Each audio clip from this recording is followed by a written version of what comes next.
Now the next definition is leadership is a influence, nothing more nothing less. Leadership John C है वो influence है। The book name is laws of leadership, famous book, और ये आपकी इत्तला के लिए है, John Maxwell is the only one, is a guru. अगर आप इसको कह लीजिए कि इसकी बुक कोई भी ले लेते हैं, रैंडम में ले लेते हैं, इसकी किताब टॉनिक है, टॉनिक, इतनी इफेक्टिव है सर। स्टीफन आर कोवी वगैरह की प्रॉब्लम है कि थोड़ी मुश्किल है, 7 हैबिट्स एक बड़ा कॉमन बंदा नहीं समझ सकता उसको, जिसकी थोड़ी मैनेजरियल स्किल्स अच्छी हैं, पिक अच्छी है, वो ये किताब एक आम बंदे, स्टूडेंट से लेकर मैनेजर रैंक तक के बंदे के लिए इफेक्टिव है। The definition leadership is a influence, nothing more nothing less. ये असर है, ये असर है, ये डेंट डालना है। The heading is now influence, heading is influence, English that influence कैसे पड़ता है, किसी पे असर कैसे डाला जा सकता है। ये पॉजिटिव असर है सर, नेगेटिव नहीं है सर। एक टांगा तोड़ दो असर ते पै गया ना, सिर पाड़ दो असर ते पै गया ना। ओके जी, इन्फ्लुएंस। अच्छा सर, मेरा सवाल है, दुनिया में इन्फ्लुएंस के इंपैक्ट या नताइज क्या होते हैं, असर क्या पड़ता है किसी पे? कहते जी फलाने ने बड़ा, मुसलमानों ने जब सिंध को फतह किया तो यहां बड़ा असर डाला, इन्फ्लुएंस पड़ा। क्या था जी असर? उससे भी पीछे आए सर, और पीछे आए सर। असर सबसे पहला कहां पड़ता है सर? सर याद रखिएगा, असर सोच पे पड़ता है। अगर आपका इंपैक्ट, आपका इन्फ्लुएंस थॉट्स पे नहीं है ना सर, आप लीडर नहीं है सर। लीडर सबसे पहले जिस चीज को छेड़ता है ना, सोच है। और यही वजह है दुनिया के जितने बड़े इंसान हैं, जितने बड़े लोग हैं सर, जो तारीख में आए, उन्होंने सबसे ज्यादा काम ही किस पे किया? सोच पे। नबी, पैगंबर, अवतार, जितने, सबसे ज्यादा इंपैक्ट किस पे पड़ा? सोच पे असर पड़ा। द क्वेश्चन इज हियर, यहां पर सवाल है जिसको मैं होल्ड नहीं कर रहा, जवाब दे रहा हूं। लीडर की टाइप्स 3 है सर।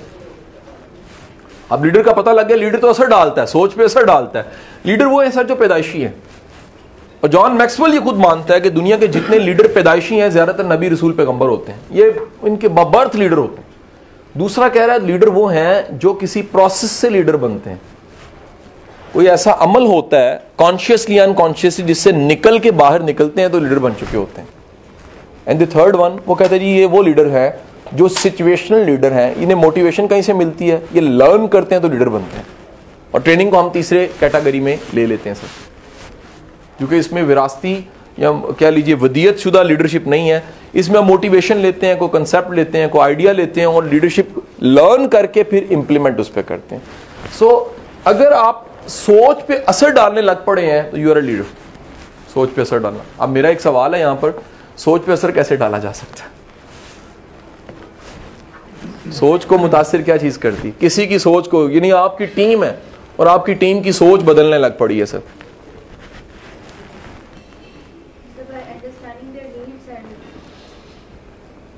अच्छा, there are two things. One is words and second is action. Impact में वर्ड्स बड़ी चीज है या एक्शन? एक्शन किरदार से बनेगा। अगेन फिर वहीं पर बात आ गई, आपका रवैया, आपका किरदार, आपका एक्शन बताता है, दूसरे को सोचने पे मजबूर कर देता है, यार ये और तरह से चल रहा है, सोच और तरह से। सोच पे सोच का असर जो पड़ता है वो कम है, जितना एक्शन का असर पड़ता है वो ज्यादा है। यही वजह दुनिया में सबसे कम जो कारगर है नसीहत है, एक्शन उससे ज्यादा ताकतवर है। सो इन्फ्लुएंस कभी डालना है आपका रवैया, आपका अमल, आपका ऑपरेट करना, आपका किसी एक्शन पे रिएक्शन करना, वो इन्फ्लुएंस क्रिएट करता है। क्वेश्चंस भी सोच को बेदार करते हैं। बिल्कुल, यस, अल्टीमेट एटीट्यूड के साथ है। आपने इंपैक्ट डालना है, आपने फॉलोअर बनाना है, आपने इन्फ्लुएंस डालना है, attitude is a thing. Leader, अगर मैं आपको इसका लास्ट डेफिनेशन आएगी तो एंड ये निकलेगा, लीडर एक रवैये का नाम है।